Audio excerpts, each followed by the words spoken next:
Coming up on Chasing the Natty, Week 6 has arrived and bye-week hell has caused some of us to have to dig really deep for some interesting sit and start discussions for this week in the midst of another incredible slate of games. As always, we'll be touching on some of those big-time matchups and what we are looking for in them, followed by, of course, another round of your fan-submitted start and sit scenarios for this weekend. All this and more coming right after this.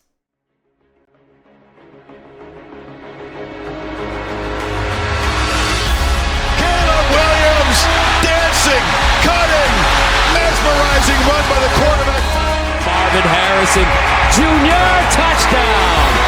Marvelous Ball next to the outside, drop down for Franklin. A majestic touchdown. This is Chasing the Natty, a college fantasy football podcast.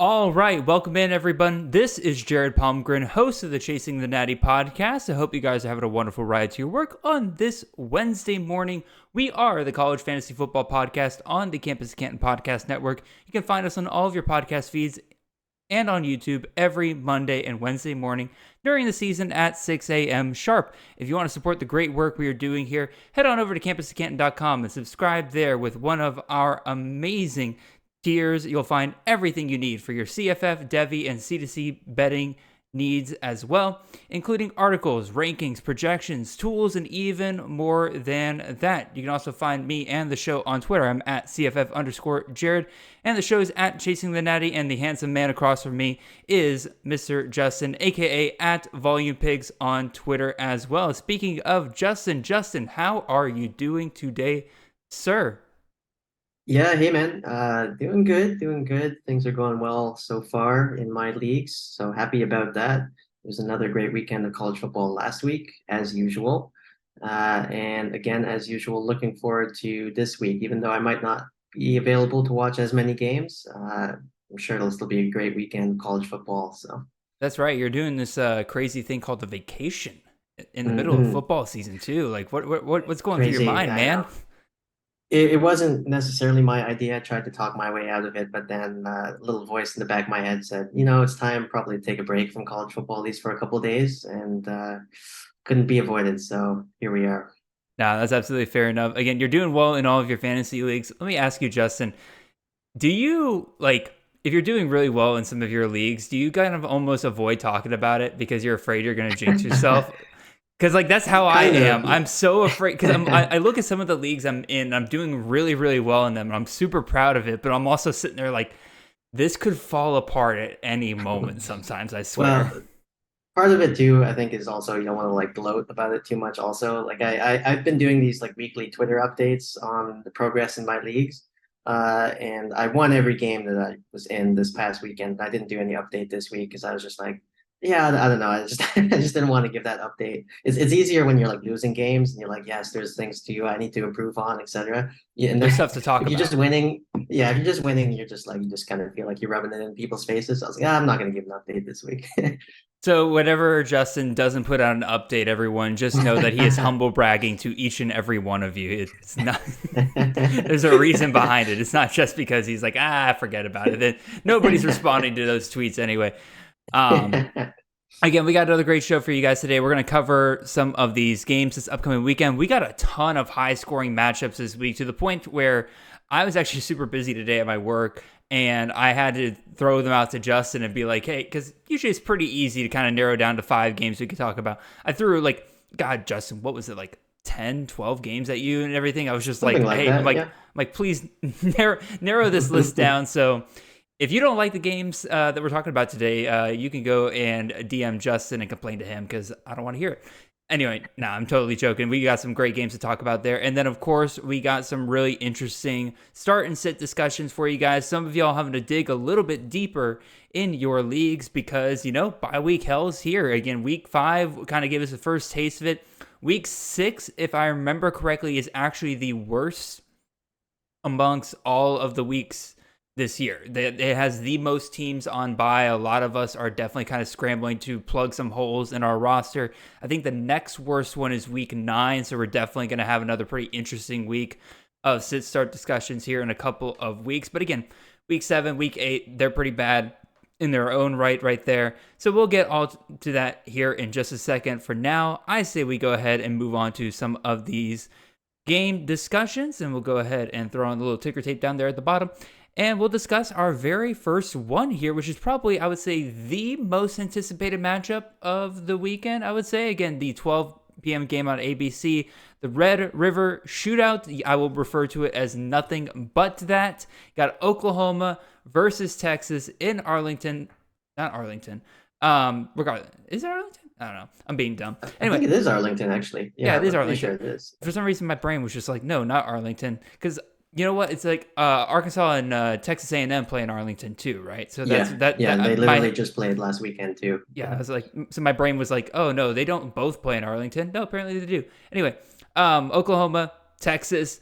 In my opinion, this should be a top 10 matchup. Like, Oklahoma's only ranked 12th in the AP poll, and I typically don't care that much about polling and stuff like that, but like, look at what Oklahoma's done so far this year. I think they've played well enough in every single one of their games that pretty much warrant a top 10 ranking at this point. They are playing like a potential playoff team down the line. Like, yeah, you can look at me and go, oh, who have they played, Jared? Who have they played? They haven't played nobody. Guess what? There's a lot of teams like that still out there that are still in the top 10. And, like, quite frankly, Oklahoma, as far as I can really tell, has not struggled so far this year in any of their games. Like, maybe you can point at Cincinnati, but, like, Cincinnati, I think, has a better defense than most people are kind of giving them credit for. Yeah. So, and you watch that game, there was never a doubt that Oklahoma was going to win that game. So, quite frankly, that's better than a lot of the teams in the top 10 right now, including my own dogs right now. So, like, this should be a top 10 matchup. Anyway, I'm talking too much about just regular college football. Let's talk about fantasy here. Justin, you put this game on the docket here. What are you interested in either learning about in this game, or are you looking for in this game? What's going on? Well, yeah, and as Jared said, I take full accountability for the selection of games this week. So feel free to send me hate mail after if you don't like the games. I don't know. When you sent me the selection, I just felt like this one had to be included because it was the biggest game of the weekend. So I was like, I don't know in terms of CFF if I have that many questions. I mean, on the Texas side, Jonathan Brooks is really the guy now. Really, really sort of pleased with what I've seen from him. If you're a shareholder of his, you got to be happy. He's seeing consistent volume. He's a really solid producer. I don't really think there's any question there. Wide receiver, they just have a lot of different options, and we're going to talk about some of them later on. I guess the question would be which of AD Mitchell or Worthy, really explodes this. I assume one will. I'm expecting lots of points on both ends. We hope it's not like last year where it's just a complete beatdown. Mm-hmm. I agree. I think Oklahoma's probably a little better than maybe they're ranked right now. Probably some of that's just residual from last year. They didn't look so great. But yeah, I expect this game to be a lot more competitive than it was last season. We hope so as CFF managers.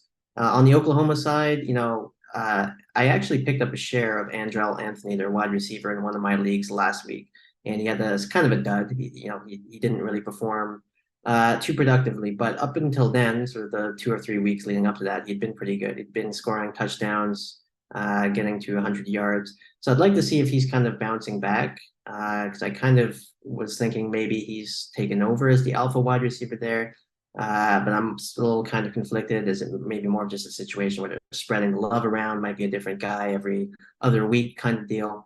So on the Oklahoma side, I think, we're still waiting to see, is there one alpha wide receiver who will just capitalize and sort of consistently dominate for them? And then the running back situation, I don't know if anybody really knows what to make of the Oklahoma running back. They're just sort of doing their own thing on a week-to-week basis. I wouldn't want to be holding shares of any of their running backs, really, just because there's so much uncertainty. It's really, there isn't anybody there that really stands out.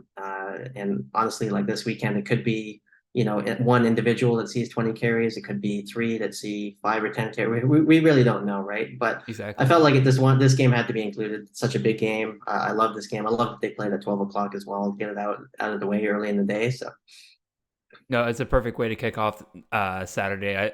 I think pretty much everybody's eyes are going to be glued to this game unless you're just a straight fan of the other teams that are playing in the noon slate there. In terms of wide receivers for Oklahoma, I agree with you that Oklahoma still for CFF is like the unanswered question. It feels like with Jeff Lebby that there should be a wide receiver kind of breaking out there. But again, between Farouk, between Anthony, between Stoops, they're all relatively even. Actually, out of the three, Stoops has the most targets at 30, followed by Andrell Anthony at 27 and Farouk at 26. Obviously, Anthony has like that big play, or actually both him and Farouk have had the big play ability. It's just that Andrell Anthony's been able to actually reel in more of his deep balls, but he actually has the least amount of touchdowns out of the top three. And then freaking Nick Anderson's just down there with the ultimate deep threat, averaging almost 28 yards per catch and 5 touchdowns. So he's just he's somebody that, again, I kind of blew him off when he first kind of broke onto the scene earlier this year as like, a true freshman. I'm like, okay, he's going to fade back a little bit. They're keeping him out there. He's clearly playing well for them. So maybe he becomes the guy just slowly but surely. I don't know.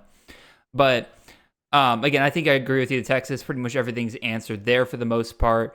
Yeah, I say we go ahead and move on to our next matchup here. Let's go and talk about some Pac-12 action, some Paction here in a 3 o'clock slate. What is this?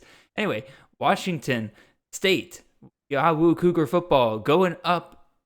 No, not up, down to UCLA. For some reason, like, I don't know why in my head sometimes like all the Pac-12 teams are like on the same latitude, even though I clearly know it's the entire West Coast, but like for some reason my head just kind of puts them all in the same spot sometimes. Anyway, Washington State versus UCLA. We are looking at an over-under of 59 here. UCLA favored by 3.5 points. So Vegas is expecting both of these teams to probably score at least 4 touchdowns here in this matchup. So Justin, once again, you picked this game out of all the games we could pick this weekend. What intrigues you so much about this? Yeah, for this one, I actually don't really have any questions on the UCLA side. It's more so the Wazoo side. If Josh Kelly, the wide receiver, sort of continues to ascend in Lincoln Victor's absence, Victor obviously injured a couple of weeks ago. They were on bye, I think, last weekend, and he's still expected to miss, a couple of weeks.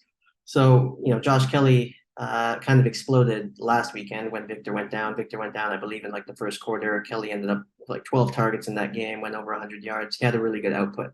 And he had actually had pretty good numbers already, like leading up to that game. So he's been pretty solid. But now he might be a much more sort of valuable commodity to have while Victor's out, or that might have just been sort of a one-off in that game last weekend. So I'd like to see sort of does that continue this weekend. I did manage to pick Kelly up off of waivers in one of my leagues. So for just selfish purposes, I'm going to be at least checking the score and keeping tabs on what's going on there. And if it's not Kelly, I know they have another one, Kyle Williams, another receiver who's been solidly productive. If Kelly isn't necessarily the guy stepping up, perhaps Kyle might also see an uptick in targets. So I really want to just see what happens with that wide receiver room. I'm going to throw another name out. Carlos Hernandez, true freshman wide receiver there. Pretty much was already in 4 wide receiver sets along with Lincoln Victor, especially after DT Sheffield left the team there. Quickly rose into the first team wide receivers there. He is now the slot receiver in Ben Arbuckle's system, the Zach Kitley system as well. That slot receiver has seen a ton of targets. And even this past week, Hernandez never saw a touchdown or anything like that. He still saw 8 targets. So they clearly are ready to start kind of giving him a pretty good load. Obviously, Kelly, probably the more experienced guy, he's going to be involved every single week. He's going to be the deep shot guy for Cameron Ward. They seem to have a really good connection. So I agree with you that Kelly's probably the more valuable guy right now.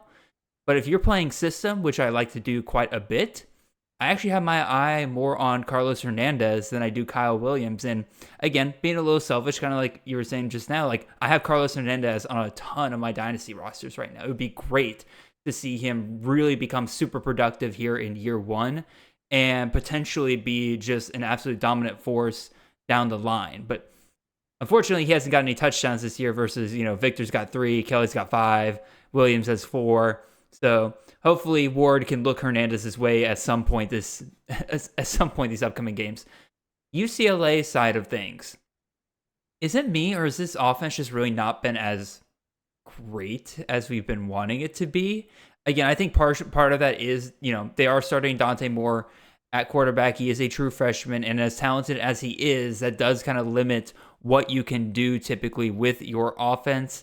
I think, if I remember correctly, they're dealing with some offensive line issues where they don't have a lot returning from last year, so they're still trying to build that up. I don't think either TJ Harden or Carson Steele either one of them are even close to what Zach Charbonnet was for this program last year. Again, maybe they will be in a year or two. Carson Steele's kind of running out of time, but maybe TJ Harden is really that dude next year. And then just out of the wide receivers, for the most part, nobody's really kind of stepped up there either. I mean, J. Michael Sturdivant is the leading guy with 21 targets through 5 games, through 5 games. But again, you average that out, that's a little over 4 targets per game. So it's not like anybody's become Dante Moore's clear favorite here. Do you think that this is potentially where things start to kind of click? Again, it's Washington State. They've allowed some points in the past, but they've also clamped down on some defenses here. Again, Vegas clearly thinks that UCLA is going to score some points this weekend. Where would you kind of place your bets, Justin, on who would score for UCLA this weekend?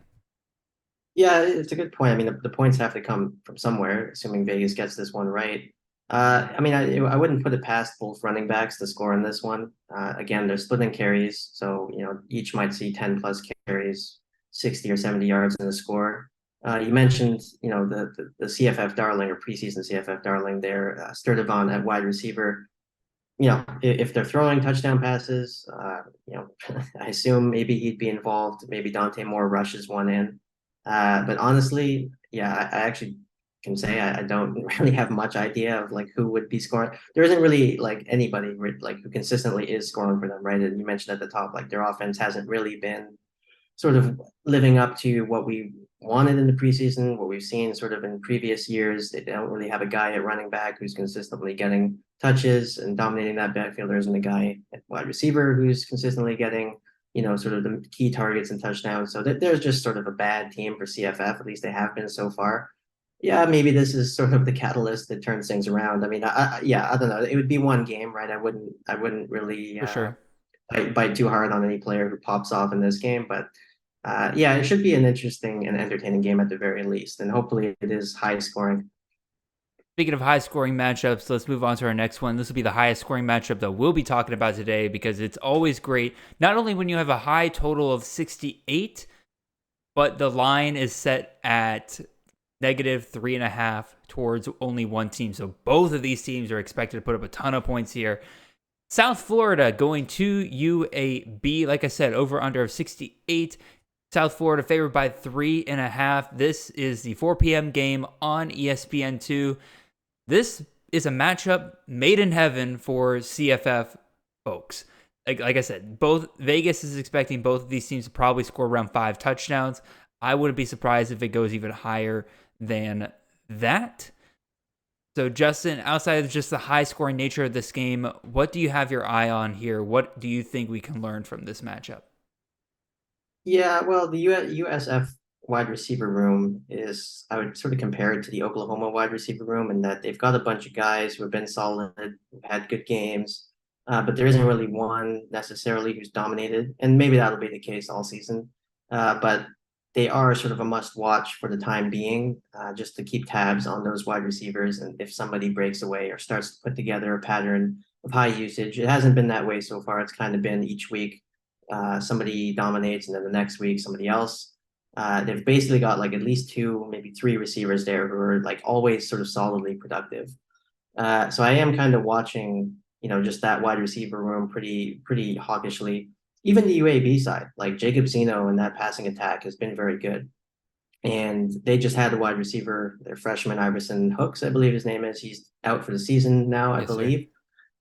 So, that's another wide receiver room where I'd want to be keeping tabs on just to sort of see the trends, patterns. Is there somebody, or maybe 2 names that are sort of guys to keep an eye on? That running back room too has been strange. You sort of had the preseason favorite, Jermaine Brown Jr. He hasn't really been the bell cow, the uncontested volume pig that people were hoping In fact, the other guy actually out carried him pretty drastically, I believe, last weekend. So, that backfield is quite a split. I don't know if we'll learn that much from this weekend, but it is sort of just one to keep tabs on. And then, yeah, go ahead, Jared. I was going to say the other weird thing about the running back room for UAB is that both of them have seen 18 plus targets so far this year. So like they're consistently being involved in the passing game every single game. So like you said, maybe the volume's not coming on just handoffs and everything, but it's coming through the air sometimes. But like you said, unfortunately, it kind of goes up and down for the two of them. Whoever kind of has the hot hand typically goes there, and hot hand is literally one of the worst things we like to hear in CFF. So unfortunately, as much as I liked Jermaine Brown before the season, I had to move away. In terms of like how this wide receiver room's settling, dude, Amari Thomas is somebody I talked about earlier this week as a waiver wire pickup. He's had 23 targets over the last 2 weeks. He is a true freshman, just like Iverson Hooks. But Iverson Hooks, only had 11 targets by the time he went down. Amari Thomas is at 28 now. Over the last 2 weeks, he has just absolutely come onto the scene, and it really started in the game against Georgia.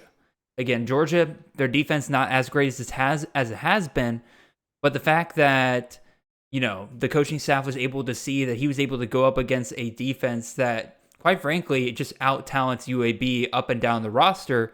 And he was still able to be productive. He had 13 targets, I think 9 catches, 60 yards, and a touchdown in that game. Really kind of showed that staff like, hey, this is a dude we can rely on going forward. And we saw that again this past week against, oh my goodness, who did they play this past week? Tulane. This past week against Tulane, where he had another, I think it was 10 targets and like 9 receptions for 99 yards. I can't remember the stat off the top of my head. I probably got that wrong.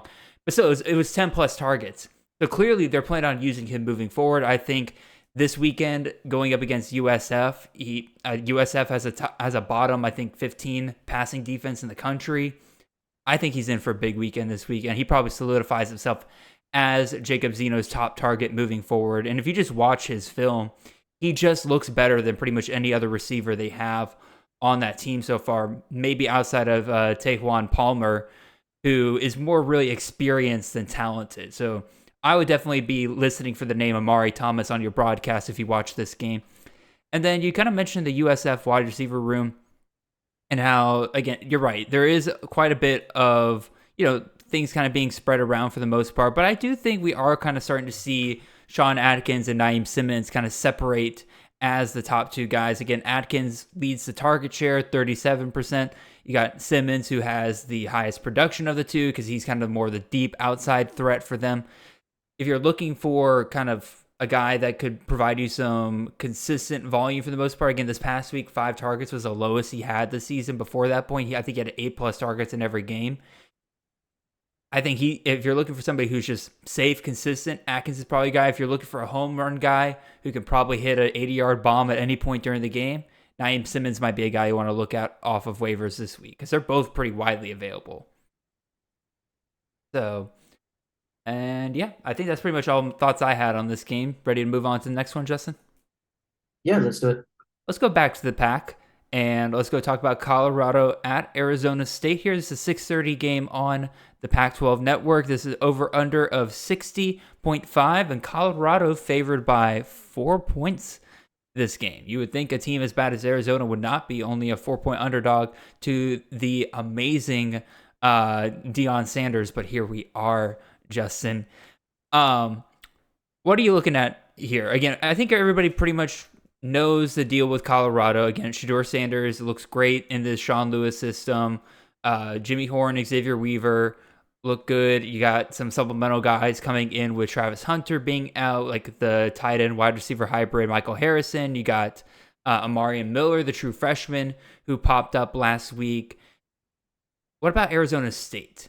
Is there anything that this is not a team I don't think a lot of us have really talked about throughout this offseason? Is there anything we could really learn from them here? Their quarterback situation's kind of been in flux. They started off with Jaden Rashada, the freshman. They've kind of moved on now to Drew Pine.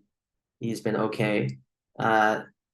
Real quick, you mentioned that it's Colorado is favored by 4 in this game. Is this in Arizona? This is in Arizona.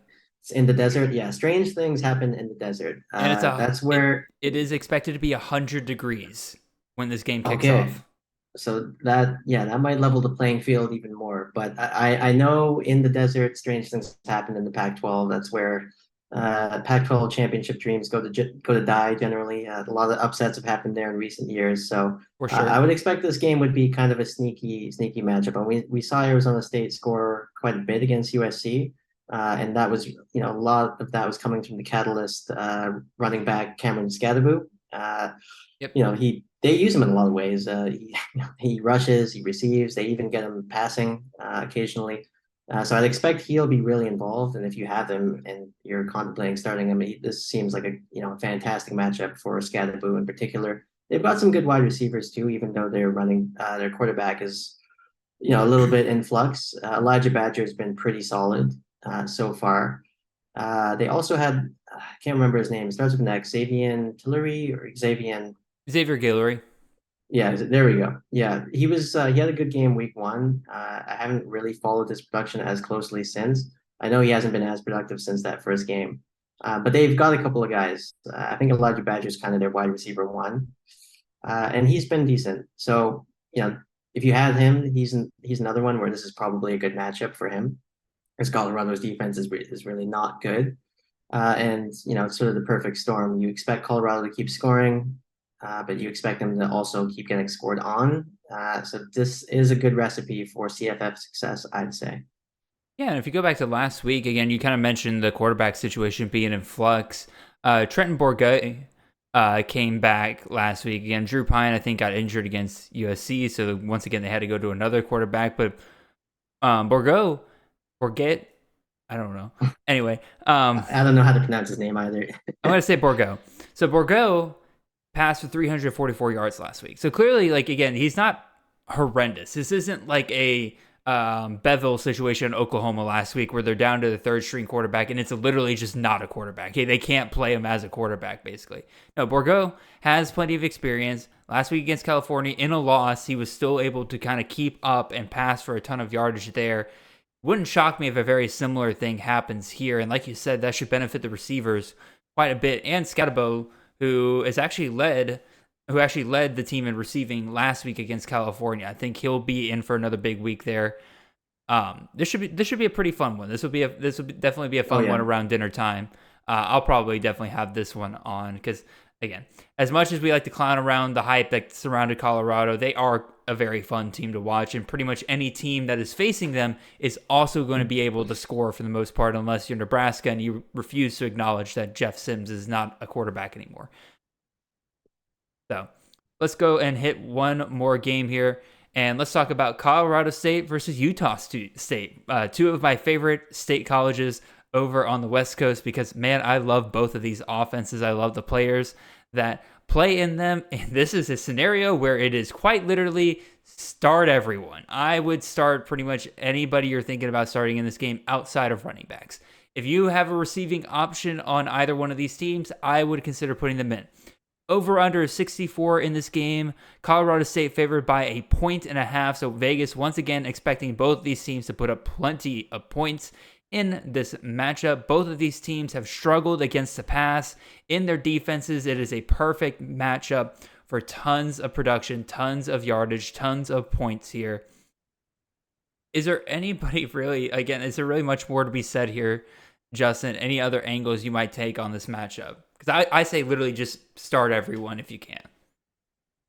Yeah, I pretty much agree with your assessment, especially, the quarterbacks and the wide receivers, even the tight end. If you know who the Dallin quarterback Holker. is for Utah State, that is.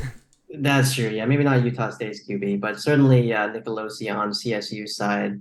Dallin Holker, of course, he's tight end one so far.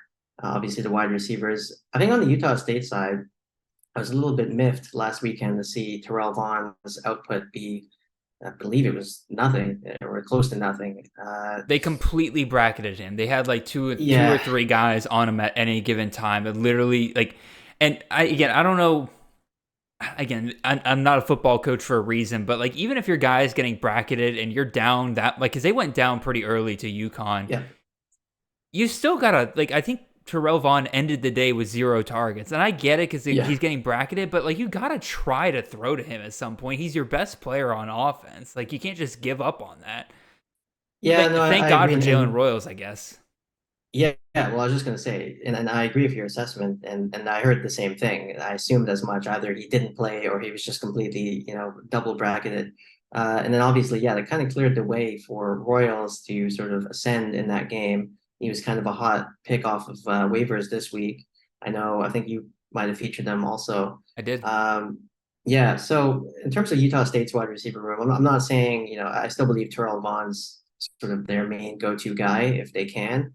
But I'd be kind of, looking at some of those other receivers too, and sort of looking at, is this going to be maybe more of a pattern or a theme where teams kind of choose, their poison there and maybe try to take Vaughn out of the game? How effectively can teams start to do that? Because if teams like CSU can kind of bracket Terrell Vaughn out of the game, it could be, a bit of a damper. I don't expect that to be the case, but yeah, you never know. I think if Colorado State even tried, they still wouldn't be able to do it again. They rank dead last in the country in passing defense. Granted, they face some really good passing games and teams like Washington State and Yeah. Colorado. So like it's a little skewed there. But regardless, like they couldn't stop those teams. Utah State, when they get consistent quarterback play, is a pretty solid passing team as well. So I'm not worried about Vaughn or Royals really this weekend. I think both of them could end up eating this weekend because Royals, even before this last week, I mentioned this on the show earlier this week. Royal is kind of like oh my god, who did we talk about earlier? Good lord, who was it? Oh, there's another receiver there. Oh, Josh Kelly. Yeah. Kind of like Josh Kelly. Like, yeah, we didn't really see them. Like, we didn't really like notice them until their huge breakout game. But like before that point, Royals had like 7 to 12 targets in the 2 games before. So clearly, like he was somebody that Utah State had already game planned to get involved. UConn just made the bet that, okay, if we take away Vaughn, they literally have nobody else, and Royals proved them wrong on that.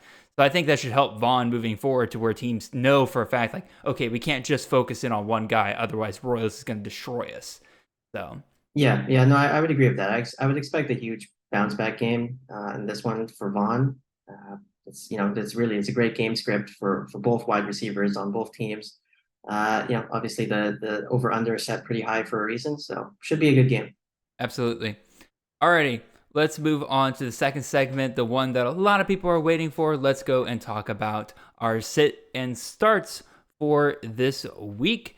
And once again, thank you guys all for entering in your sit and start questions. Once again, you guys made this week very difficult to narrow it down to just 2 per position. I would honestly try to fit more onto these shows if I just had more time to make the graphics for them. That's probably the thing that limits how many we can do for these. But even so, we got some great ones here. As I kind of mentioned, because of the nature of this week, we are definitely looking at a lot of very interesting questions here. So we will definitely get involved here with the first one here that comes from Nash. This is a 6-point passing touchdown league. He is asking us to start 2 amongst Thomas Castellanos versus Army, Brady Cook versus LSU, or Mikey Keene versus Wyoming. Again, very clearly, on a lot of teams that I would have, these guys would probably be sitting as my bench options, ready to come in during a bye week. I bet that's what's going on here with Nash here. Or this could be just a pretty deep league. But Justin, as always, I will throw it over to you first. On the first question here, which 2 of these 3 are you going to be starting this weekend? Yeah, so the first name on the graphics, so Thomas Castellanos, Boston College QB, obviously playing Army this week. He's been pretty good all season. He had kind of a dud last week versus UVA, which was a little bit surprising. I'm starting to wonder, is UVA just sort of maybe a little bit better on defense than I'm expecting? Or maybe it was just one of those games. I'm not sure, but Castellanos has been pretty productive and he's been good through the air. He's also, he offers that rushing upside.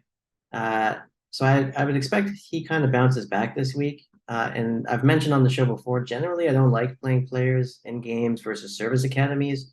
However, Army's defense this year is not really hasn't at least so far has shown to not be that great. So I'm not too worried in terms of the matchup here. I mean, there is sort of still the concern of Army might condense the game a little bit, but that's not really a big deal.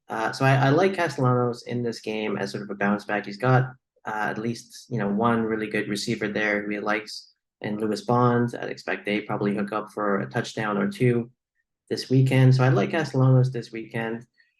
The other two I find a little bit more difficult to discern between. Brady Cook's kind of been quietly productive this season. He kind of surprised me. I was just looking up his stats just now, and he's had some pretty good games actually. This matchup though versus LSU, it's hard to sort of get a full read on LSU's defense. They really shut down Mississippi State a couple weeks ago. They've got some really good players on that front seven, so you kind of assume that the defense is quite good. However, we just saw Ole Miss really have their way with that defense. Also, is Missouri's offense at the same caliber as Ole Miss's? Maybe not. I guess it depends. They've got some good receivers. So that matchup, I don't really know what to make of it. Is it a bad matchup? Is it a good matchup? I'm just kind of in neutral, right? And then Mikey Keene, he's kind of been up and down, and he's not really. He's mostly just a passer. He doesn't really offer much rushing upside, so he is more one-dimensional. Zilch. Wyoming typically, yeah. Sorry, what's that? I was saying zilch, like nothing. Yeah. His legs. Yeah. He literally is one-dimensional. Yeah, and that matchup versus Wyoming, Wyoming's typically pretty stingy. They're one of those types of teams. They're generally running the ball physically, playing good defense. I don't have the numbers off the top of my head, so Jared, I'm sure will correct me if I'm wrong on that, but. Typically Wyoming is pretty solid on defense, and Keene doesn't really have that rushing upside. So it's kind of again a matchup where I'm not really sure what to make of it. So I'm just going to go with the tiebreaker with Brady Cook because I know he can run it. I don't feel fantastic about either of those two QBs, but these are the options. And as Jared mentioned, I assume probably due to bye weeks piling up. So I would take a chance with Cook in this matchup. I like what I saw from Dart last weekend in terms of what he could do against LSU's defense. Again, I don't think Brady Cook's as good as Dart is, but I think he can be successful in this. Yeah, I'm pretty much gonna go I'm definitely of the same mind of you when it comes to Brady Cook here. I really like this matchup quite a bit. Again, if you look at the Vegas total, Vegas is expecting Missouri to be able to find a way to score about 28 to 30 points in this game. I think that's very, very reasonable for them. I mean, LSU's defense is quickly being exposed as an issue. Again, what we thought was just a really good offense for Florida State in week one turns out might have had just a lot more to do with LSU's deficiencies on the defensive side of the ball. Again, obviously, Florida State still has a pretty good offense, but it seems like LSU just has a pretty consistent problem with keeping anybody off the board right now, not named Mississippi State.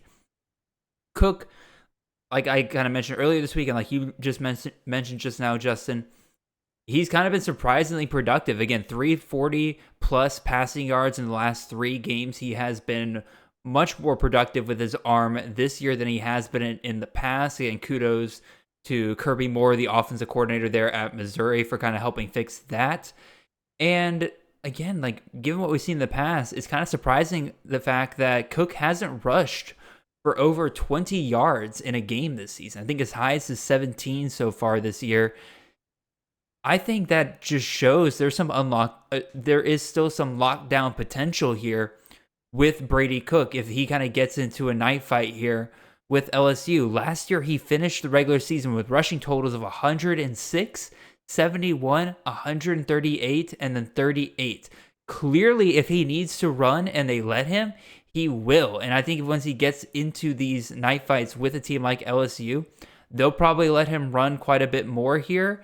And given how well he's done with his arm, that's a very safe floor that just gets added on with potential rushing in the future. So I really like Brady Cook moving forward with some potential that could be unlocked over the next couple of weeks. And then like you, the last two are a little bit harder for me. I like Castellanos, but again, that last week scares me just a little bit. Maybe defenses are starting to figure him out just a bit. And every time, like you said, every time a team, especially a kind of, I want to say like lower to mid Power 5 team especially goes up against a service academy, you are rolling the dice on how well that team is able to prepare for the triple option.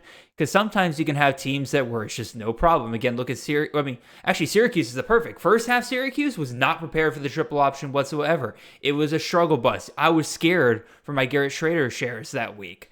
I played him that week. I'm like, oh yeah, they can handle Army. Not the first half they didn't, but then second half Syracuse was like, the other side of the dice. You're rolling, they're scoring. It doesn't matter what Army's doing. They get shut down regardless. I think I'm still going to roll with Mikey Keene here, though. It's by a smidge. Outside of last week, this Fresno State offense has just been humming along. And again, last week is very disappointing for Keene, threw 2 interceptions against a bad secondary. So it's just a very uncharacteristic performance there. He's also playing without Eric Brooks for a half, which was super, super weird. Again, not really sure what information is out there about why Brooks was so limited in the first half of that game. And I went back and checked his snap counts. He absolutely did not play the first half of that game. So definitely weird. So he's without his best weapon there. Should get Brooks back this week because we saw him play the second half last week. This Wyoming defense, again, the numbers do say that Wyoming's passing defense is worse than Army's passing defense. So I think I'm going to slightly roll with Keene, and especially this being a 6-point passing touchdown league, that just gives me a little bit more incentive to go Keene's way. So I'm going to go Keene. This could come back to bite me in the butt, but I'm glad we're starting off with 2 different decisions here, Justin. Let's go ahead and move on to our second quarterback question. This one comes to us. Where is my? Found my button. Jared, before you move on, the model. What the model says. Model, yes, the model agrees with you, Justin. The model has Brady Cook in first with 25.16 fantasy points projected. Then has Thomas Castellanos going up for 23.19 fantasy points against Army. And then it has Mikey Keene going up against Wyoming for 19.49 fantasy points. Again, I think it's punishing Keene a little bit too much potentially for last week's performance. That was definitely Keene's lowest performance of the year. I think he bounces back pretty nicely from that this week, but we'll definitely see. Next one comes to us from I'm JD TBH, which I don't know why every time I read that username, it is funny to me. It's like, I'm JD, to be honest. I don't know. I get a little chuckle out of it. Anyway, we need to start 2 here. This is, again, a 4-point passing touchdown league. We need to decide between Byron Brown, quarterback out of USF, or Braden Fowler Nicolosi versus Utah State, or Jalen Raynor, the quarterback out of Arkansas State, going up against Troy. I'll go first here.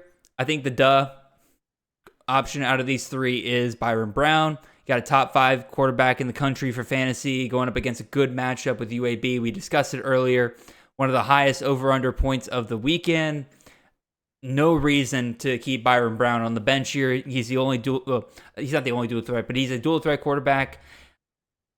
That's a fantasy match made in heaven right there. Brown should absolutely be starting here. And then the other 2 is a little bit, I don't want to say closer, but it's a little bit more interesting. You got Braden Fowler Nicolosi, who is a full-on pocket passer. That is kind of the limiting thing here.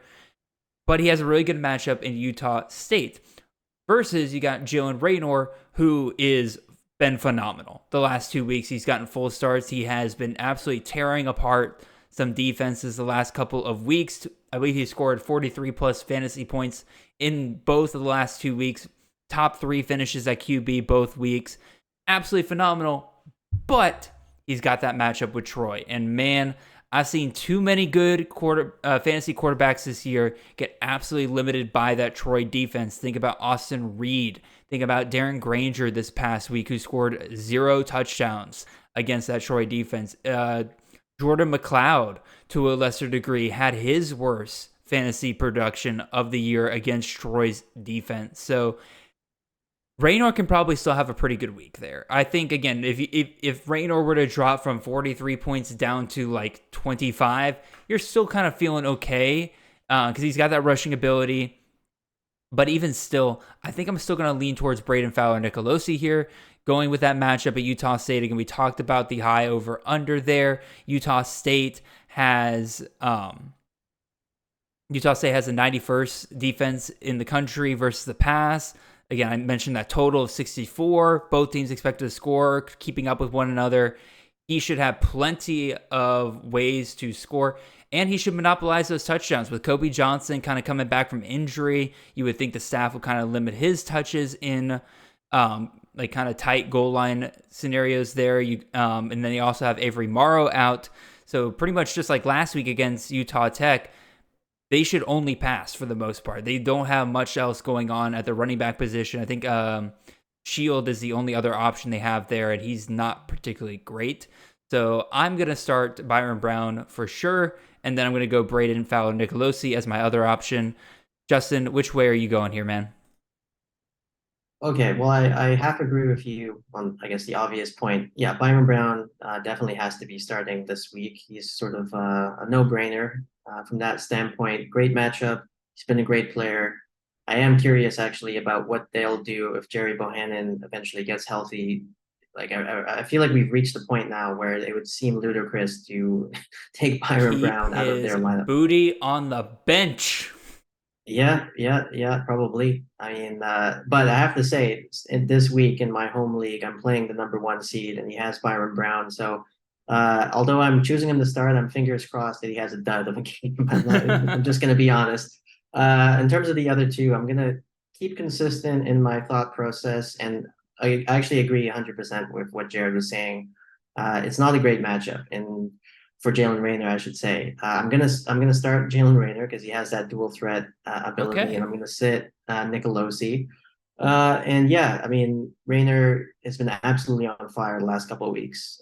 Literally, given the data that we have at this point, the range of outcomes for how the rest of his season goes are extremely varied, right? I mean, this could just be who he is, and he continues to light the scoreboard up and becomes, a 1.01 candidate next season, or, he maybe comes back down to earth this weekend, and, it's a little bit less valuable as a commodity, or something in between, right? There's a whole range of outcomes. And as Jared was mentioning, yeah, the matchup here is not ideal. And that's what kind of makes this question interesting, I assume, for the person who's asking. I'm just gonna roll with the hot hand here, though, and again, he offers that sort of dual threat upside, which for me is kind of a differentiating factor here when deciding between starting and sitting.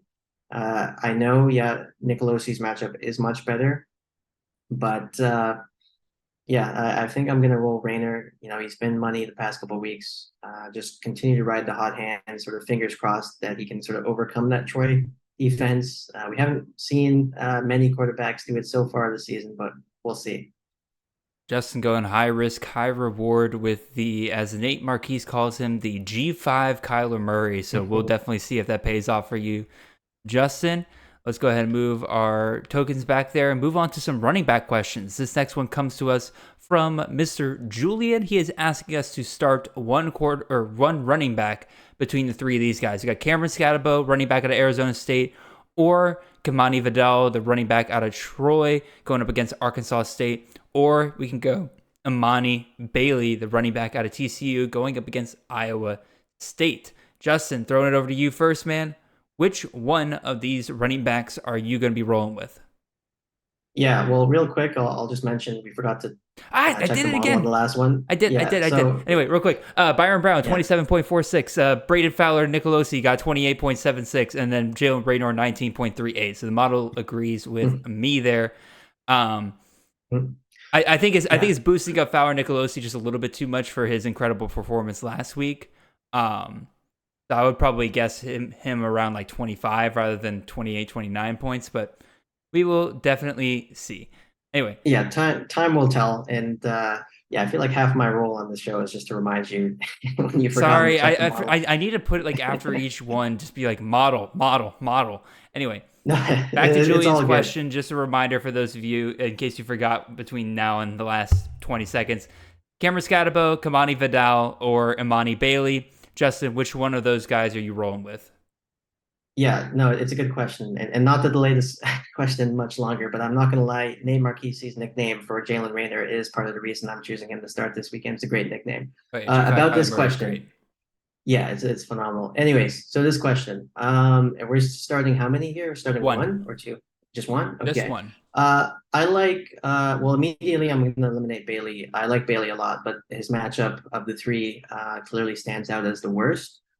So he's a good player, but just this week in terms of how he stacks up against the other two, I like him considerably less. In terms of Scatterbo, we talked about him earlier, so I think he's in a really good matchup. This is, a phenomenal spot to start him. Definitely wouldn't be unhappy to start him. Well, I'm actually going to start Kamani Vidal versus Arkansas State. They've been riding him quite a bit over there at Troy. He gets pretty consistent touch volume. He's been a producer for them. I like the matchup. And, honestly, as I said, between Scatterbo and him, you're kind of splitting hairs. I don't honestly, I think you're happy either way. I'm not sure there's going to be much difference in terms of the point output at the end. Again, only time will tell. But I have to choose one. I like Vidal in this matchup. Yeah, Julian, I would double check to make sure there's not a way for you to get both Scatabo and Vidal into your lineup somehow, unless you just have an absolutely monster team and, you're just kind of humble bragging here, being like, oh, I have to bench one of these two guys. I agree with Justin, though. Amani Bailey's probably the easy sit out of the bunch here. Again, he's been phenomenal. The volume's been good with him. But for all of their faults, Iowa State does have a pretty decent rushing defense. They're top 40 in the nation there. And we did see that last week that Bailey is pretty susceptible to strong rushing defenses. We saw that against West Virginia this past week where they held him to just over 3 yards per carry. Not a great performance for Amani Bailey. If you started him last week, you're fully aware of that. So I would sit him again this week, see if he can kind of make a bounce back week, and then start him against some better matchups down the line, especially amongst these two, or amongst these three options. Justin, I'm glad you went first because I was kind of going back and forth between Vidal and Scatabo. Like I said, or like you said, and I agree, we're splitting hairs between the two of these guys. Both of them have great volume. Both of them have great matchups here. It's really difficult to kind of go down between the two of them. But I'm just going to go the other side of this. I'm going to go Cameron Scatabo here. I think for now, it is just smart to pick on Colorado's defense. Again, we've seen in every game that they've had, for the most part, that they're going to let whoever score against them, again, unless your name is Nebraska and Jeff Sims, in which case you turn the ball over 1,000 times during the game. I think that's pretty much the splitting there, is that Colorado's defense against the rush is just slightly worse than Arkansas State's. I think, like you said, they utilize Cameron Scatabo in some more creative ways that can get him involved in the game a little bit more than maybe even Vidal can. So I'm going to roll with that for the most part. But again, Julian, find a way to get both of these guys in your lineup. Let's move on to the next question here. This one comes to us from Mr. Ty. Oh, model. Anyway, let's see. Cameron Scatabo, 18.42. Kamani Vidal has 22.00, so the model agrees with you there, Justin. It actually has Amani Bailey as the second highest option here at 19.62. I'm kind of surprised it's not dinging Bailey more for his performance last week. I guess just the weeks before were just so good that it kind of averaged out for the most part. But again, I'm going full against the model, I guess, here because it has Scatabo the lowest, but I'm going to roll with him. I think it's a great matchup. All right. Now, let's go to Ty Myers. I'm going to type model underneath this one. I'm going to challenge myself not to forget this one. Anyway, Ty Myers asks us to start one running back out of this bunch. This is 3 running backs in 3 very different situations here. So this should be a fun one. We got Raheem Sanders going up against Ole Miss this weekend. Got Anthony Grant going up against Illinois. And then we got Amani Bailey again. Like I said, going up against Iowa State this upcoming weekend. So, again, breaking these 3 guys down, Raheem Sanders. We know the ceiling. We've seen what Raheem Sanders can be in college fantasy football, but is he fully back? Performances so far really kind of say no. Again, week 1 against Western Carolina, again, averaging under 3 yards per carry, got 2 touchdowns, but no, his longest rush was 14 yards in that game. Just really no big explosive runs against a very weak opponent there. Then he's out for multiple weeks, comes back against Texas A&M finally last week, and his workload very limited. 11 carries, 34 yards, no touchdowns. Just an absolutely, I won't say abysmal because again he got 2 catches for 36 yards. So we saw a little bit of explosiveness there come back for him, but it's so difficult to project him over the next couple of weeks, especially going up against Ole Miss this weekend, who has a pretty decent rushing defense. Then you got Anthony Grant, who is very up and down. He's got a good matchup against Illinois. They're 109th in the country against the run. They're averaging 100, almost 180 rushing yards allowed per game. And theoretically, Grant should get the bulk of carries against that porous Illinois defense. It's just one of those things where, again, does he have an up or down week? We don't know. And then we kind of mentioned Amani Bailey. Most consistent volume of the 3 of these guys for sure. But again, I'm hesitant for him against a pretty solid rushing defense at Iowa State. Pretty much the reasons I already mentioned in the last question. This is all to say, I think I'm going to roll with Anthony Grant. Because we've seen that when they get a good matchup for him, they get him the volume, and he usually performs pretty well when he has a good matchup. Now, when he goes up against like a Michigan, they don't give him the ball a ton. They get game scripted out pretty quickly, and it can be a rough day for Grant pretty quickly. But when it's kind of a more even matchup like this, it's a defense he can run against. I think he's going to have a pretty good weekend this weekend, so I'm going to roll with Anthony Grant here. And Justin, I'll throw it over to you now, sir. Which one of these 3 are you going with? Yeah, I like these options less, or at least these 2 other options besides Bailey less than I did from the last question. I feel like my hands are kind of tied in terms of who I have to select because, yeah, we mentioned Bailey has sort of a tough matchup. Sanders, it's sort of the question of like, is he right? Is he not? Presumably, he's going to be returning to health at some point this season. And I feel like we had sort of a similar question like this last week with Judkins.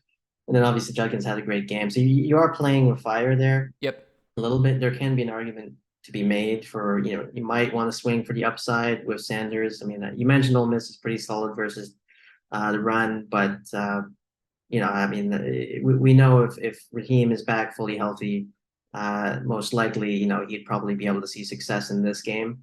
And Bailey, as we mentioned earlier, like consistently, he's getting the touches. Generally, I feel like he is a must start every week, but it is a tough matchup. I did have him in one of my leagues last week, so I was watching that TCU West Virginia game, and he had like an abysmal like 5 or 6 points up until like the 4th quarter, and then he salvaged like a 12-point day off of like receptions and a few mid-sized runs right at the end. Mm-hmm. So his day actually looked better really than it probably deserved to be. And then yeah, Anthony Grant. It kind of feels weird to say that Illinois is such a porous run defense given what they did last year. They were a very elite defense.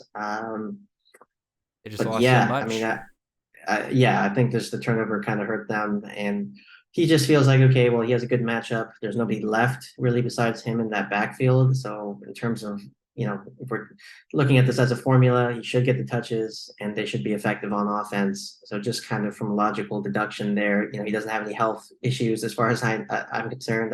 I can tell. So in terms of how he stacks up against Bailey and Sanders, he has sort of those going for him. Checks those boxes, I should say.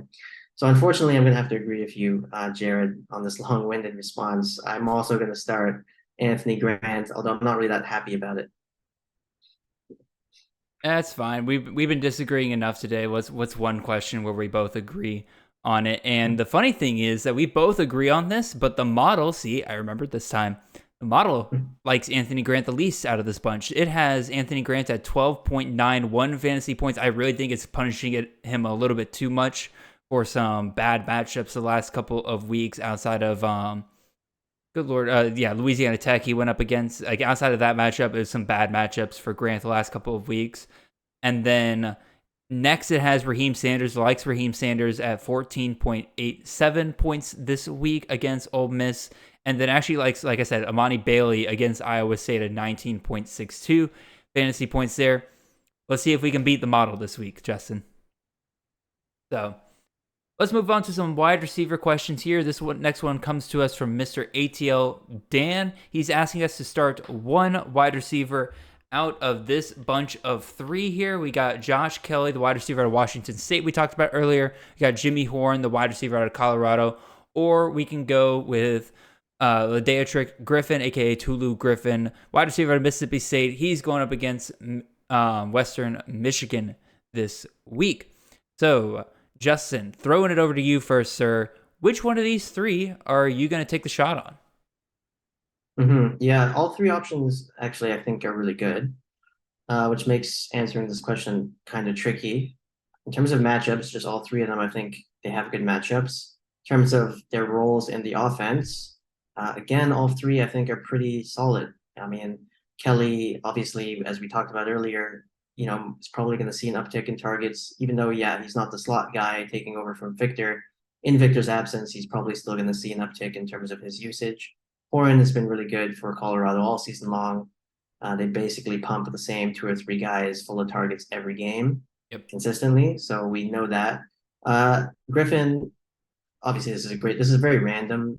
Action kind of started last week, and then just randomly, but Mississippi State is playing Western Michigan. It's kind of a buzzkill, especially if you're a Jalen Buckley shareholder this week. But it's a great matchup, obviously, for Mississippi State. And Griffin's been a guy that they've used quite a bit. They've kind of been relying really on 2 guys, primarily on offense, Jaquavius Marks at running back and Griffin at wide receiver. And even Griffin gets like rushing attempts as well. They try to get him involved every which way. And this would be a game where you'd assume, he'll probably be very effective with the touches he gets. So it's very hard to pick a player from these 3 to say, I don't want to start him, because really all 3 of them would be guys I'd be very happy to start. And are we picking 1 or 2 here? Sorry, we're picking 1. Okay, I'm pretty sure you're going to pick Jimmy Horn. That would be a great pick. But as I mentioned, I'm happy to start any 3 of these. I'm actually going to go with Griffin. The disparity in basically the talent. The one concern I would have is that maybe Mississippi State gets up to such a lead early enough in the game to where Griffin is just taken out of the game, whereas that concern isn't really present with the other 2. So in a sense, I'm kind of disagreeing with my own pick here, but I've made the pick now. And I think Griffin, even like if he's playing for 1/2 or 3/4, I mean, just looking at his usage in that offense, I'm pretty sure, if he sees 5-6 targets, a couple rush attempts, he should get, a touchdown, maybe 200 yards. I would assume he'll have a pretty good day. But like I said, literally all 3 of these players, I'd be very happy to start any of them. I'm just sort of splitting hairs here. No, I agree. All 3 of them have their ups and downs and everything. I actually have Griffin as my last place pick here, mostly to do with the fact that the other 2 options are so good. I know they're going to play all 60 minutes there. Going up against Western Michigan, Griffin could have an absolute monster day, or he could be out by the 3rd quarter without really having done much. Just too much variance, in my opinion, when you have some other solid options. If we were picking 2 here, I might throw him in here as I pick 1 safe play and then I throw Griffin in as okay, let's see if we can hit that home run with Griffin there. But I'm deciding between Horn and Kelly here. It is razor thin, in my opinion. I think both these guys are good. UCLA is a tougher matchup out of the bunch. They're 25th against the pass. But quite frankly, this Washington State offense with Ben Arbuckle there kind of seems pretty matchup proof so far. They've decimated some pretty good defenses like Wisconsin, and then just recently Oregon State. Oregon State has held everybody under 17 points so far this season. They face some decent offenses, and Washington State comes in and just hangs 38 on them. So I think that I'm not really worried about the matchup for Kelly. And like we mentioned earlier, Kelly's just kind of been pretty solid all year long outside of the game against Wisconsin, where he only had 3 targets. Otherwise, he's had 7+ targets. Obviously, the game against Oregon State was his best one so far. But I think, and I hate that he called me out on it, but I think I'm going to start Jimmy Horn out of the 2. And it feels weird that we're both sitting Josh Kelly, because I thought that was going to be where the hairs were going to get split there, because Kelly's a great pick here as well. Horn's going up against Arizona State. They're 50th against the pass, so a little bit easier of a team to go up against. I think we have more data points showing that Horn will have a more consistent output so far, whereas Kelly's kind of recently come on for the most part. Horn has been very consistent for Colorado. He's seen games of 13 targets, 9 targets, 10 targets, only 3 targets versus Oregon, but that was the game where Colorado just got absolutely destroyed, so I'm going to throw that one out. As long as Colorado's competitive, He's seeing 8+ targets. He's seeing 60+ yards. He probably sees a touchdown thrown in there. I think Horn's the safest play out of the bunch here, so I'm going to roll with him. As for what the model says, it has, I forgot to look up Josh Kelly and what his numbers are. So that's something I can do real quick. But for now, I can tell you what it has for Jimmy Horn. It has Jimmy Horn. Seems like it's punishing him for his game against Oregon still. But it has him at 15.29 fantasy points. It has Tulu Griffin. It likes Tulu Griffin quite a bit in that matchup. But it has him at 21.28. If I could get these dadgum rankings to pull up here. Give me just 1 second. There we go. All right, it has Josh Kelly at 19.13 fantasy points. So it agrees with you, Justin, that Tulu is the best play out of the bunch here. I agree with you that all three of these guys are great, so I'm not gonna knock it too much. Yeah, we really need to track to see how the model is doing versus our results. Because when you tell me the model agrees with me, I don't know. Should I be happy about it or? Fair enough. When it disagrees with you, the model stinks. When the model agrees with you, it's great. That's how the game's played. That's how the game's played. All right, got another wide receiver question here. Let me move our tokens back here. This one comes to us from Mr. Stan the Caddy. He's asking us to start 2 wide receivers out of this bunch. We got Adonai Mitchell, the wide receiver out of Texas, going up against Oklahoma. We got Tyler Brown, the wide receiver out of Clemson, going up against Wake Forest. True freshman wide receiver, I should mention. And then the last option here, Silas Bolden, the wide receiver out of Oregon State, going up against Cal. To me, the clear start here is Adonai Mitchell, because let me ask you, Justin, if Adonai Mitchell was instead Xavier Worthy, would it not be kind of the clear play out of the bunch? Well, yeah, I mean, Xavier Worthy with the name brand value, I think would sort of supplant, ascend him. But I think I know where you're going with this, Jared, in terms of like what they've both done this season. Exactly. Adonai Mitchell's not been far behind Worthy this year. Again, he's got 3 less targets than Worthy this year. Again, he's had 1 more touchdown, 4 less receptions, only 24 less yards than him. He has been pretty much neck and neck with Worthy. So like I feel like you said, the name brand kind of plays into this a little bit. You think, oh, Adonai Mitchell, that's like he's a tier lower than Worthy. But if you put Worthy in this question instead of Adonai Mitchell, it'd be a clear start. I think, again, to me, once I kind of realized that, I'm like, oh yeah, Adonai Mitchell is a clear start here. Again, maybe they're spreading it around too much at Texas for me right now. But again, it's a good matchup against Oklahoma. Both teams are going to score points. I'm going with Adonai Mitchell as one. And then the other one I'm going to go with is Silas Bolden.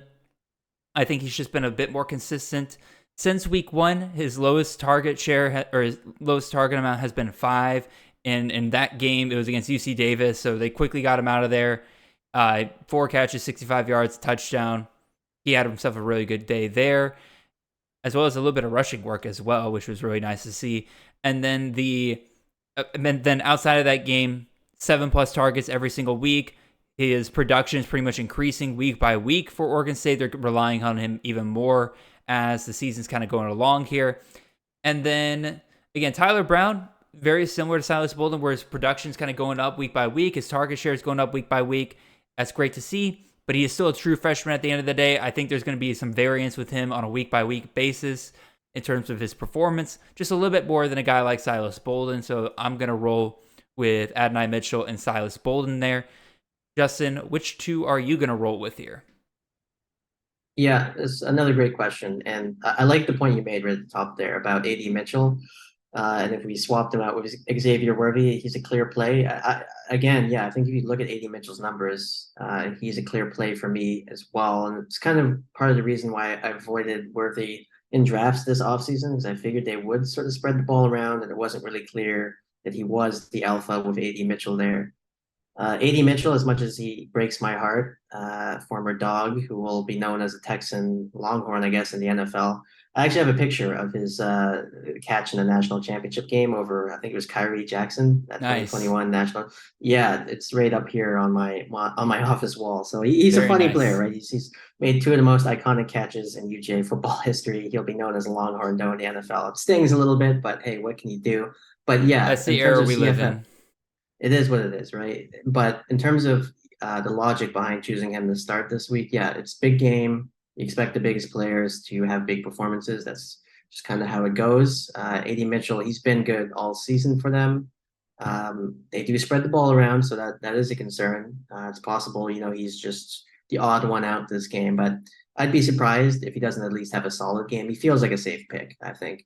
In terms of the other two, Bolden's been quietly productive this season. He's not a guy that people have really talked about much, but he is a guy that has been seeing good volume, good usage, um, and they also have a really good matchup this week versus Cal.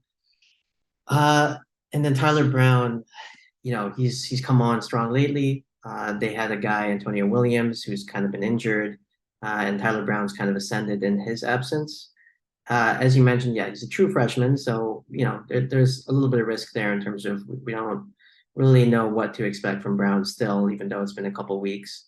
And then their matchup against Wake Forest, I don't really know what to make of it. It doesn't stand out to me really either way as a good one or a bad one. Mm-hmm. So unfortunately, I think I'm going to have to agree again with Jared in terms of choosing to start Bolden. Again, I'm not too happy about it, but it is what it is. I have to call it how I see it here. No, for sure. Again, I'm happy when you agree with me, and also sad when you agree with me. It's a mixed feeling every single time because I'm like, oh, Justin's a smart guy. I feel good about my picks now. But then also at the same time, I'm like, content. We need disagreement. But nah, it's all good. Let's go ahead and move these back. Thank you everybody who's entered these questions so far. I keep forgetting to actually thank all of you guys afterwards. And another thing I keep forgetting to do is to talk about the model. Stan, what does the model say for your question here? It has all of these guys 20 plus points. So the model actually, Stan, likes all three of these guys as plays this week. It has Silas Bolden in third place at 20.71 fantasy points. It has Adonai Mitchell at 22.17. It has Tyler Brown at 23.11. Again, I'm just a little hesitant about true freshmen. In like Justin, I think the point Justin brought up about Wake Forest is a good point in the fact that it's not a particularly great matchup. Not even like Wake Forest has a great defense or anything like that. It's just not expected to be like a super high scoring game where both teams are going to be forced to put up points and everything like that. Very likely this game ends up being like a 24-14 kind of finish as far as I could tell. So he would be the one I would probably sit, even though the model disagrees with us. All right, let's move on to some flex questions here. This one comes to us from I'm Costin. He's asking us to start one guy out of the three here. We got Amari and Hampton versus Syracuse, or we can go Duran Bradley, wide receiver out of Texas Tech, going up against Baylor this weekend, or we can go Joshua Cephas, wide receiver out of UTSA, going up against Temple. Justin, throwing it over to you first, man. Who are you going with? Yeah, three good options. I've commented on Hampton in the past, and generally I'm not a huge fan of players that I know are splitting carries, but he just keeps scoring touchdowns. And if he's gonna continue scoring, there's not much to dislike there. Their matchup versus Syracuse isn't ideal, but it's not terrible either. So he's a guy I wouldn't be too upset if I had to start.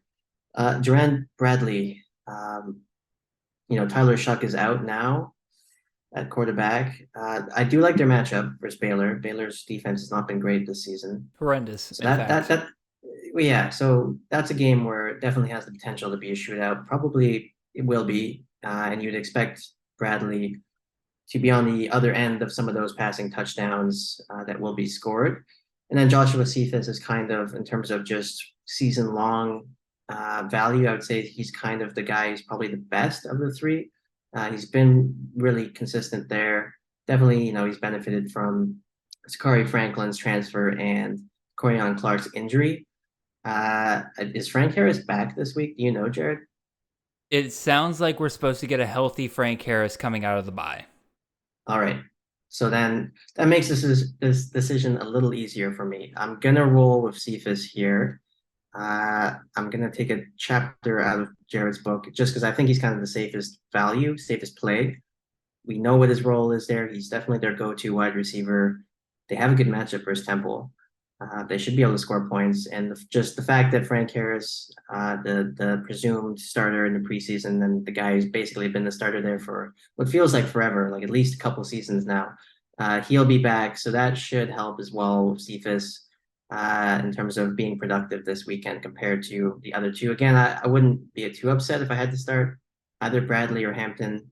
It's just a case where with Cephas, there isn't as many concerns that I have. Yeah. Unfortunately, I have to agree with you this time. I'm going Cephas, and it's not particularly close in my mind. Hampton, again, yes, he keeps scoring touchdowns, but again, that typically regresses back to the mean at some point during the season for the most part. So he's going to have some pretty big dud weeks, and that could come against Syracuse this weekend, who has had some pretty decent defensive performances at time this year. So we'll see how that goes. But right now, I'm definitely sitting Hampton. And then Jared Bradley, he's been super up and down. Like, he started off the year pretty strong, kind of has faded a little bit.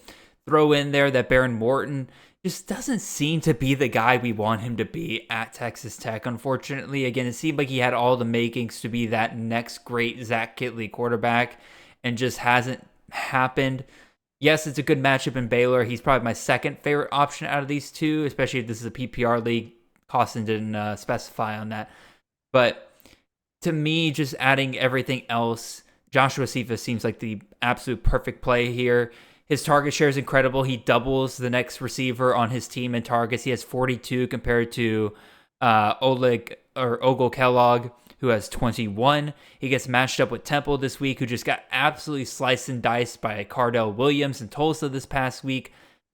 Temple supposedly 34th in passing, but I don't think that's very real because they're 124th against the run. So I think their passing stats are good because nobody really needs to throw on them because they run on them so easily. So I think that'll play out well here for Cephas. I think if Frank Harris does want to throw the ball, it's still going to go to Cephas's way. He's got a good matchup. He's got a good target share. He's my man here. I think it's not particularly close. As to what the model says, model thinks it's a little bit closer. It has Jared Bradley in a clear third place with 11.39 fantasy points. It's not like Jared Bradley this week, but it has Amari Hampton at 21.54 fantasy points. Again, that's those touchdowns coming in right there, I think. And then Joshua Cephas it has at 22.92 fantasy points. So that's top 10 receiver range for you right there. Costin, I think that's a pretty clear sign you should probably start Cephas there. All right, moving back our tokens, let's move on to our second flex question. This one comes to us from Mr. Dan Miller. He's asking us to start one out of the three option here. We got Sia Bangura, running back out of Ohio, going up against Kent State this weekend. We got Kavorian Barnes versus Temple. Or we can go Jacoby George, the wide receiver out of Miami, going up against Georgia Tech. My turn. It's my turn to go first. So let's start with the first two running backs, aka two of the most disappointing running backs in college fantasy so far this year. Definitely not the start we wanted out of these two, with Sia Bangura getting banged up, Ohio's entire offense getting banged up, O'Shawn Allison coming in and having a bigger role than a lot of us really wanted to. Bangura, man, at this point, it's just a prayer circle is what we need for just get him to the MAC and hope he starts dominating again once he gets into some of these matchups. But to me, he's a clear sit until he shows us that he's fully back. As much as I like the matchup against Kent State, they're a terrible team for the most part. Again, if I'm given the option between some other guys here, I got to sit Bangura. Kavorian Barnes is actually who I'm going to start here. And it goes back to what I just mentioned about Temple just a second ago. They're 124th against the run. And to start the season, Barnes had some pretty good volume. Again, 21 carries per game, 5.7 yards per carry, 103 yards per game. And a lot of us were disappointed with the last 2 weeks here. But again, that was some pretty tough matchups for UTSA. They got Army, which again, like I said, it's a roll of the dice in terms of how well teams handle that kind of team. And then they got Tennessee right afterwards. And Tennessee more than talented enough to shut down UTSA's offense, especially when they had a backup quarterback out there playing for them. I think with Harris coming back with a much easier opponent, we're probably going to see one of Kavorian Barnes' better performances so far this season. I think I'm going to bet on that and start him here for this question. I do like Jacoby George as well. Pretty consistent, 5 to 6 targets per game, 5 to 90 yards per game. Again, very, very consistent. Tech's defense is a similar thing to Temple. They're 38th in passing, but they're bottom 10 in rushing. So it really kind of boils down to, is Miami content to just run the ball down Georgia Tech's throat the entire game, kind of rest their passing game? Or do they just want to expose Georgia Tech's defense whichever way they can, in which case Jacoby George should probably be in for a pretty solid day there for the most part. Regardless, I think I'm going to still go with the matchup that directly benefits the player in question, and I'm going to roll with Kavorian Barnes. So, Justin, which of these three are you going to roll with? Yeah, I agree in terms of, I think George is sort of the safe pick amongst the three. However, choosing safe picks all the time doesn't necessarily always lead to victories week by week. So I would say sometimes that's how you you have to end up in risk it. sixth place in a 12-man league. Exactly. Yeah. Being middle of the pack doesn't really help anybody. So, and yeah, to be honest, your argument regarding Barnes kind of swayed me a little bit. However, I am going to take a massive swing here and throw a curveball, and I'm going to pick Sia Bangura. All right. He is a favorite of mine in terms of college football players. He was great last year. I had him in basically every league I was in. I agree fully. This season obviously hasn't been up to plan so far. O'Shawn Allison's back, and he's definitely part of the offense. One thing I would say is Bangura still has actually seen pretty good touch volume in most of his games. Mm-hmm. So it's more of a situation where he is sort of a volume pig, but he's a contested volume pig, meaning he gets a lot of touches, but there's also another running back who gets a lot of touches, which is not ideal because that means, throughout various scoring opportunities in the game, O'Shawn Allison is just as likely to be in there in the red zone, taking up the rushing touchdowns. And those are fleeting opportunities, right? You only get so few of those per game. Exactly. If Bangura doesn't get those, it's hard to sort of recoup the fantasy points that you're looking for. So, but great matchup. Kent State's not a good team, even for max standards. I don't know. Bangura was so good last year. I know for a fact he will be splitting carries with O'Shawn Allison. But part of me doesn't want to agree with you on this question. We've agreed quite a few times. And I do just want to take a high upside shot with Bangura, see what happens. But I will say I agree with a lot of the points that Jared made as well. The Kavorian Barnes case is also compelling. So I'm kind of torn between the two, but I'm going to stick with my Bangura pick. Well, the model disagrees with us both. It has Kavorian Barnes at 14.78 fantasy fantasy it has Sia Bangura at 14.89 fantasy points, so slightly higher than Barnes, so it agrees with you on that point. But then it has Jacoby George at 20.81 fantasy points, so it clearly thinks that it likes him the best. I think that could change depending on, how much you like George in this scenario, I think depends a lot on whether this is a PPR league or not. So, if it's a PPR league, you probably favor George a little bit more there. And I think the model is based with PPR yes, I'm looking at it now. It says 1 point per reception. So it does assume PPR. I think that does kind of benefit George quite a bit there. But I'm sticking with Barnes. I like the matchup quite a bit. I'm looking for a bounce back here. Hopefully he can start getting some volume again there. But for the most part, I think we're both feeling pretty good there. I always appreciate a pick from the heart, which is exactly what you did with Bangura there. Yeah, no, he's a favorite of mine. I'll be honest about it. Obviously, this season hasn't been great for him, but let's see if Maction can. Maction's usually the magic formula to turn seasons around, right? Exactly. If I'm a fantasy doctor and one of my favorites is struggling, throw them against a few Mac opponents and they should be fine. That usually does the trick. Yeah. All right, we got one tight end question here. Let's get through this one decently quick because we're running just a little bit long today, but that's my fault, y'all. I've been long-winded today.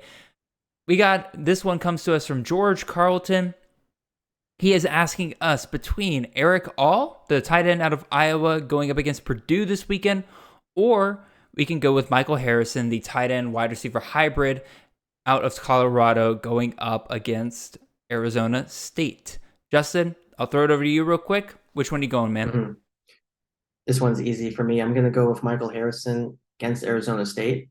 Riding the hot hand here. It's been great the last couple of weeks. Basically, since Travis Hunter, the wide receiver, has been injured, he's kind of stepped up as the third option. Although there was Omarion Miller, the freshman, who kind of broke out last weekend. So yeah, maybe he soaks up some more targets. It remains to be seen what his role will be. But Harrison's been good 2 weeks in a row. What's not to like about that? Good matchup. So, for me, I think just riding the hot hand here kind of makes sense. Eric All, also not a bad option, but that Iowa offense, just in general, is not good. Yep. Even though they are tight end U, and it's again, yeah, not a bad matchup, but I don't know. Colorado's more explosive.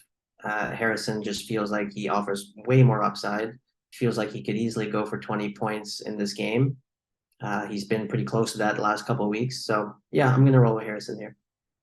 I'm going to pretty much agree with you wholeheartedly. It's pretty simple logic here. I'm just going to go and aim for the tight end that's probably going to be on the offense that scores more points, gives me multiple bites at the proverbial touchdown apple. And so I'm feeling pretty good about that. Although I will say, like, with Lachey down and Cade McNamara down, I think that, like, I do think that Ferentz actually did try to change up his offense a little bit. We saw that in the start of the season, they were passing more. They're getting more. They're getting their wide receivers more involved than they have in the past. I do think he actually legitimately tried to change the way he did his offense, but with McNamara going down, with Lachey going down, you're losing your two most important offensive, and Caleb Johnson out as well.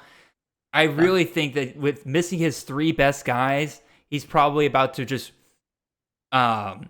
shrink up into his conservative offense little shell and go back to what he knows. And that could benefit Eric All greatly here. I mean, this past weekend, we saw Eric All have the most amount of targets he's had this past year after McNamara goes down. So I think that he has some pretty good weeks down the line, potentially.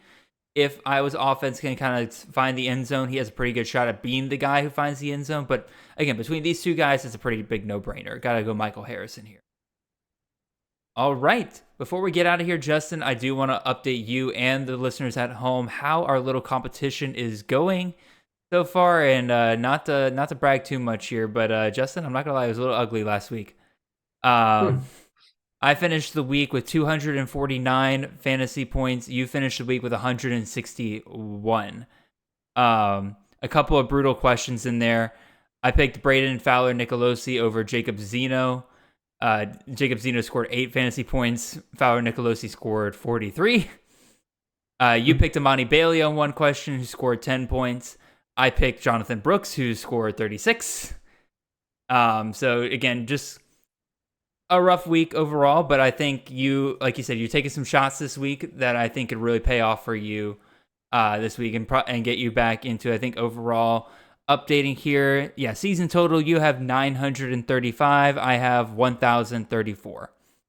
So, but so about a 100-point deficit there. But yeah, we'll see if we can chip away at that. Yeah, I mean, you were 45 points behind to start the year, and then you got it back within 10. So I think again, there's plenty of opportunity for you to get back in there. Anyway, let's close this out. Really appreciate all of you guys out there listening. This is another fun week. Really appreciate the great questions you guys brought to us. A lot of great discussion, I think, this week. Again, we had plenty of disagreements this week, but we are willing to concede different points here and there. Justin, before we get out of here, man, I do want to throw it over to you. Again, obviously you got the waiver wires. You got the weekly recap. Your weekly recap articles out there as well. Anything else that people can look forward to over the next couple of weeks potentially? Yeah, well, definitely those two articles. Those are weekly staples. I am toying with the idea of writing something about Tyler Brown, the Clemson wide receiver. Again, whenever you have these freshmen breakout, it's kind of an exciting thing to sort of speculate about. So as we've mentioned here, yeah, I do these random one-offs about various different players. I did one on LJ Martin not that long ago. So, in addition to sort of these weekly staples, I do these random articles as well. I do some DFS stuff occasionally. You can find it at volumepigs.com and at Campus to Canton. And you can find me on Twitter at volumepigs. Yeah, and again, Justin does great work. Go make sure you check out all of his stuff and go check out the rest of the stuff we have going on over at campus2canton.com. Got great articles every week. I've been doing the waiver wire article pretty much every other week, and then we have a guest usually do the other weeks. Nate Marquise has been doing a great series of articles he calls Pulse of the CFF Nation, where he goes through and really kind of starts pointing out a lot of very interesting statistics that kind of fly under the radar a lot of times. I find them super fascinating articles every single week, so definitely go check all that out. And then, of course, make sure you tune back in on Monday mornings for the full waiver wire show, where I break down 5 quarterbacks, 5 running backs, 5 wide receivers, and 2 tight ends typically, or 2 to 3 tight ends typically every week. So plenty of options for all types of leagues every single week. But until then, we got a great week of college football ahead of us. Hopefully, we can all get through these bye weeks relatively unscathed over the next couple of weeks. Again, it's definitely going to be rough in a couple of leagues, but we will all make it. Until then, appreciate you guys. Appreciate you, Justin. Hope you guys all have a wonderful and fantastic weekend. See you guys on Monday.